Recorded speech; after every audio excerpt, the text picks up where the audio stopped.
के नाचो, संगी झूम के नाचो।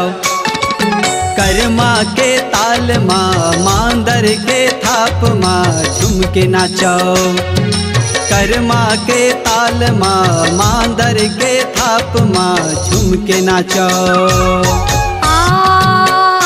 संगी झूम के नाचो, संगी झूम के नाचो। कर्मा के ताल माँ मांदर के थाप माँ झूम के नाचो।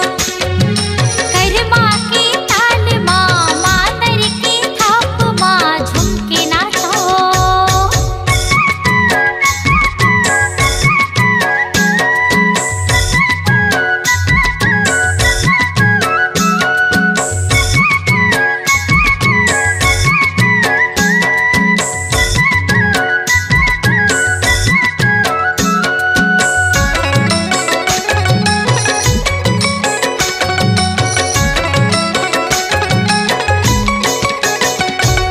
माथम तोरे झूलत हवाए कलगी झूला झूलवो।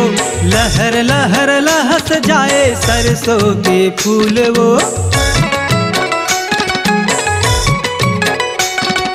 पाँव के मोरे पैरे संगे बाजे रूने झूने रे। नाचत हवाए मन हमोरे सुन के मांदर धुने रे।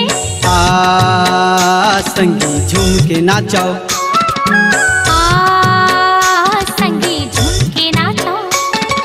डोंगरी पहाड़ माँ नंदिया का छार माँ झूम के नाचो। डोंगरी पहाड़ माँ नंदिया का छार माँ झूम के नाचो।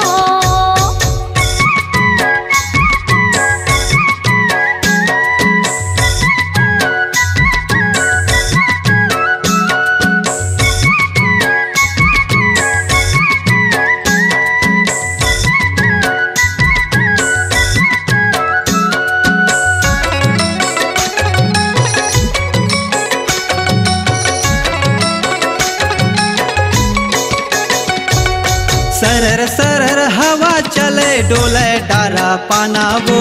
कोनो बनले गोरी तहाँ घूमत फिरत आना वो।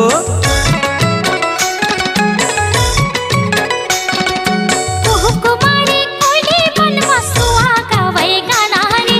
कैसे आवो संगी बहा बैरी है जमाना रे।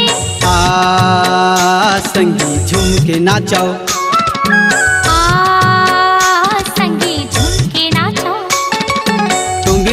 पहाड़ माँ नंदिया का छार माँ झूम के नाचो।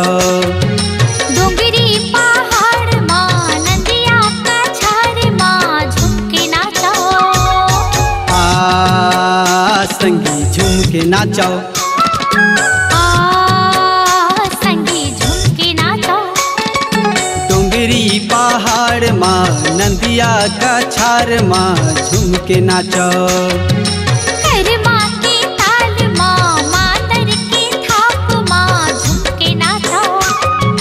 कर्मा के ताल माँ मांदर के थाप माँ झूम के नाचो।